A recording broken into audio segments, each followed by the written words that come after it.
So it is Saturday afternoon, and I am running fiercely behind this week. I have had to write a Christian philosophy paper for my parochial school accreditation, and I've been busy with that. So my brain kind of hurts. I've been reflecting a little bit this week about, just what I believe and, how it integrates with teaching a theater elective and all that. So it's been really interesting. And again, my brain kind of hurts.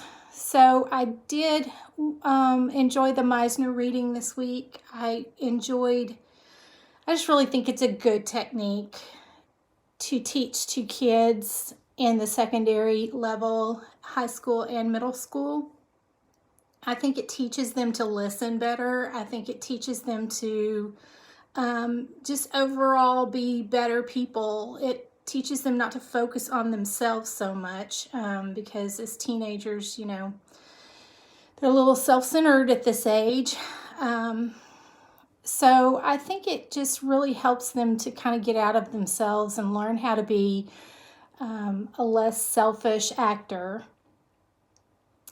I learned a lot about the working against the problem. I'd read about that a little bit before, but the reading that we did was a lot more detailed, and it was a little bit hard for me to follow at times, but I think I got the grasp of it.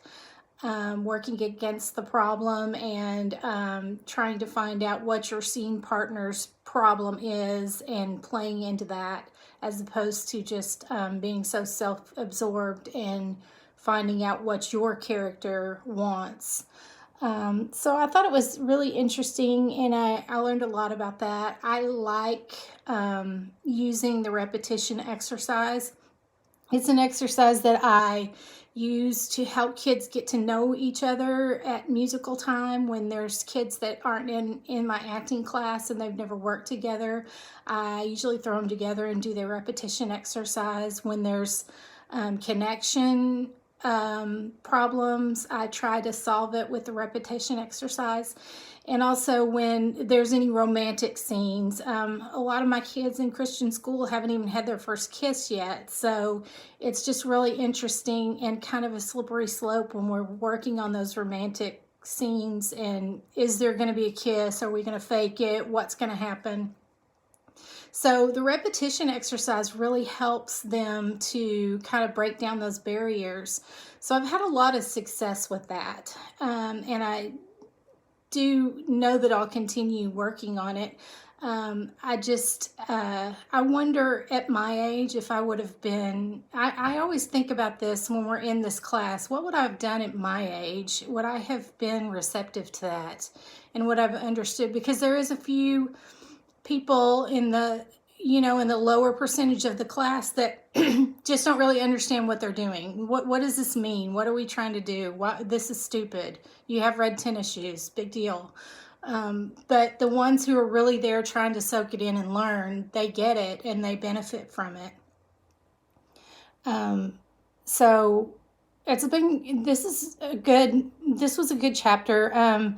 I did read the other book, the Brestoff book, and he went into detail about the repetition exercise, and I really like that, and it's going to help me when I write my lesson plan. Yes, I waited till the last minute, but it will help me when I write my lesson plan this afternoon. So that's about all I have to say about that. I really did like everything about the makeup of the school, because I know I've said it a million times, but I was conservatory trained, and that's how I learning all the disciplines. And I think that an actor needs to be well-rounded.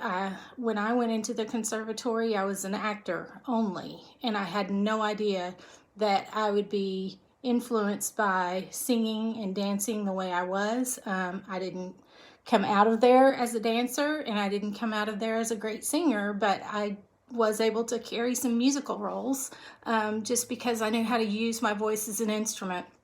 So I think it's really interesting I think it's really important to be educated in all three disciplines.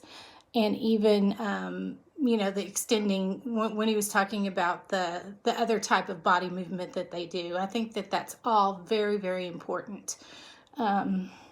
So yeah, I hope that you all got a chance to stream Phantom this weekend. I didn't, because I've seen it about 14 times, but I think that's a great way for us to kind of unplug and see some live theater. And I'm encouraging my kids to watch as much theater as they can while they're away. And I think maybe 2 or 3 of them do, and the rest are on TikTok the whole time. So anyway, I hope you all have a great week. And hopefully next week I will be a little more organized. But I wish you all well.